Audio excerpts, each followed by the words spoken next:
There is a specific kind of madness that comes from knowing something is wrong, but having absolutely no proof to back it up. In the old days, betrayal was tangible. It was lipstick on a collar. It was a motel receipt found in a glove box. It was coming home early and finding someone else in your bed. It was a car crash, violent, undeniable, and loud. But modern betrayal is rarely a car crash. It is a slow, silent gas leak. You can smell it.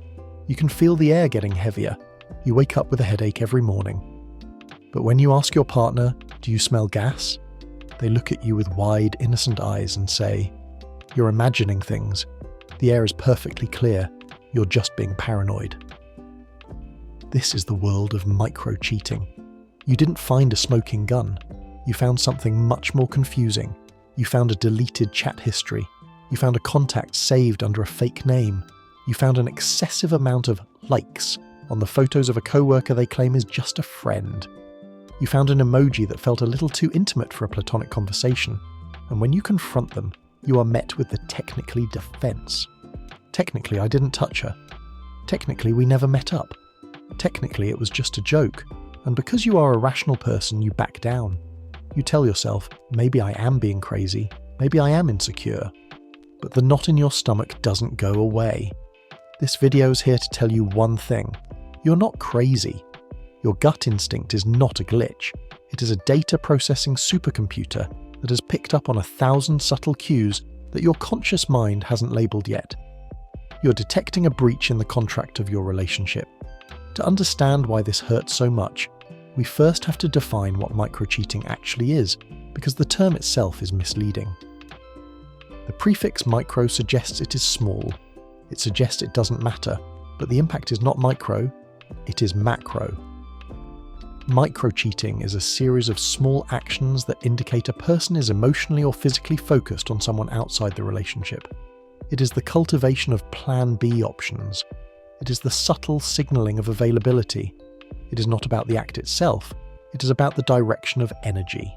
In a committed relationship, there is an invisible container that holds your intimacy, your secrets, your sexual energy, and your vulnerability. Micro-cheating punctures holes in that container. The energy that should be going toward building your connection is leaking out to strangers on the internet, to ex-partners, or to colleagues. The danger of micro-cheating lies in its ambiguity. It thrives in the grey areas. It hides behind plausible deniability. Let's look at the difference between privacy and secrecy, because this is the shield every micro-cheater uses. They will scream, "I have a right to privacy, you can't look at my phone." Here is the difference. Privacy is closing the door to go to the bathroom, because you want to be alone. Secrecy is closing the door to go to the bathroom because you don't want your partner to see who you're texting. Privacy is having a conversation with a friend about your own personal struggles.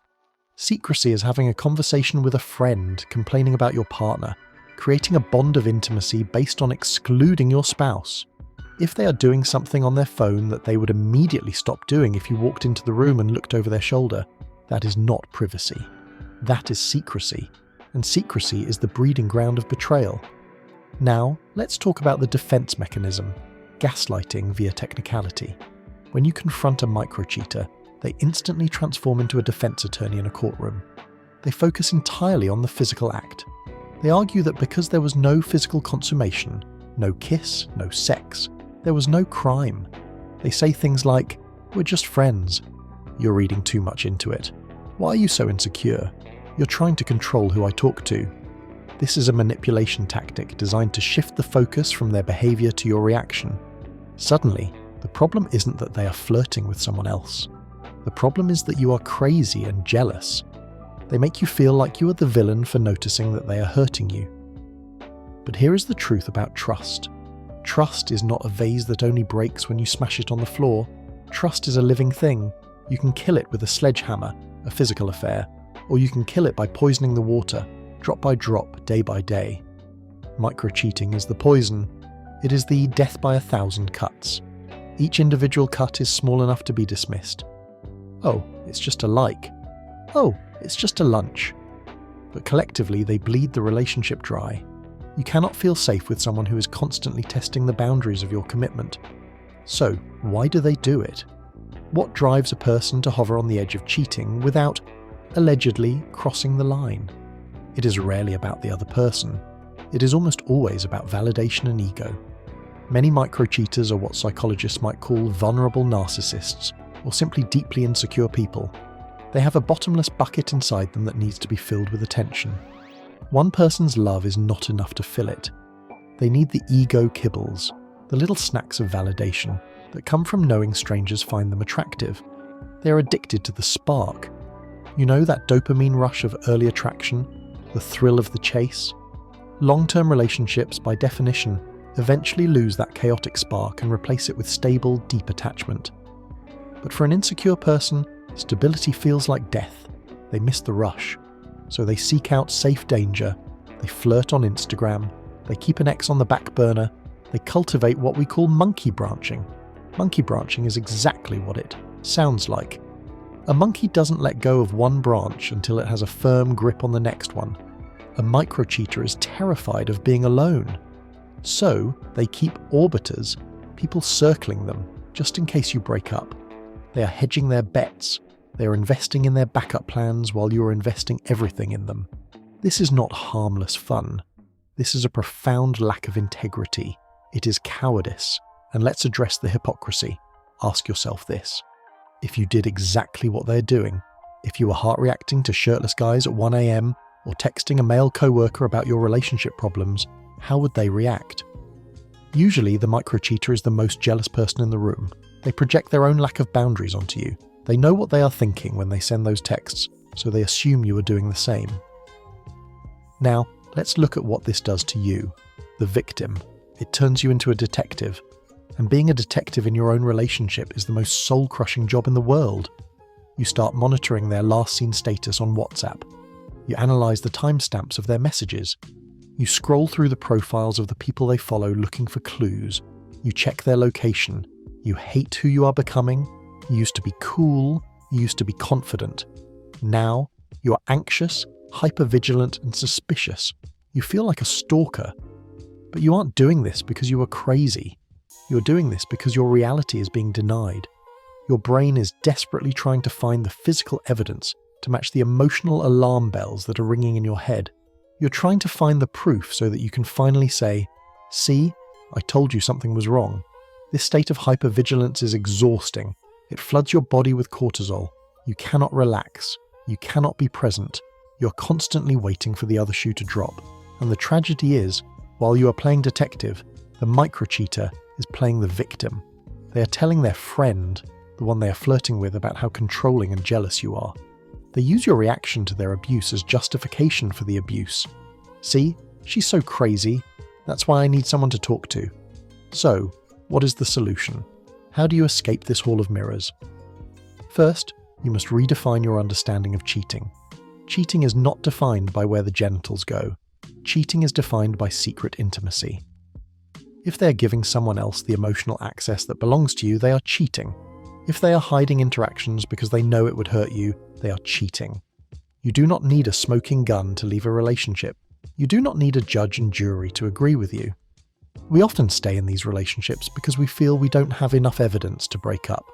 We think, well, he didn't kiss her, so I can't leave. This is a lie. You're allowed to leave a relationship simply because you do not feel safe. You're allowed to leave because your boundaries are being disrespected.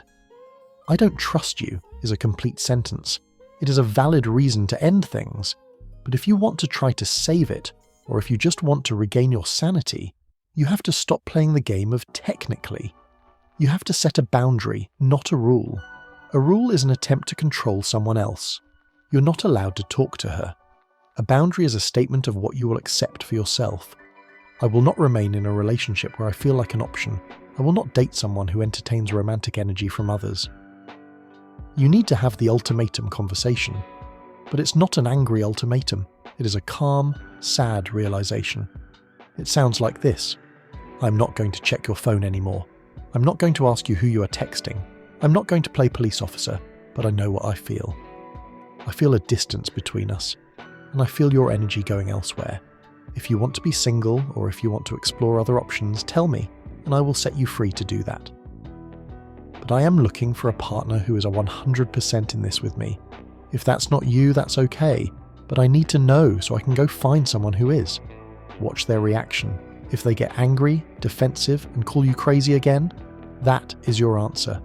They are committed to the manipulation, not the relationship. But if they stop, look at you, and realize they're about to lose you, if they show genuine remorse, not just for getting caught, but for how they made you feel, then maybe there is hope. But they have to be willing to cut the cord. They have to block the friend. They have to open the doors of secrecy. However, be warned. The microcheater rarely changes because their behavior is a symptom of a deep internal void. Until they fix their need for constant external validation, they will just swap one orbiter for another. Ultimately, you have to decide what kind of love you want. Do you want a love where you have to constantly check the perimeter for breaches? Do you want a love where you have to compete for attention with a screen? Or do you want a love that is a fortress? A love where, even when you are miles apart, you know their focus is on you. A love where you don't have to ask for the password because you can see the transparency in their eyes. You're not crazy for wanting that. You're not controlling for expecting respect. The gut feeling that has been torturing you is actually your best friend. It is trying to save you. Stop fighting your intuition. Stop apologizing for your standards. If it feels like betrayal, it is betrayal, and you deserve better than a life of wondering why you're never quite enough to keep their attention. You are enough, but you will never feel like enough for someone who is a bottomless pit of need. Walk away from the grey area and find someone who loves you in black and white,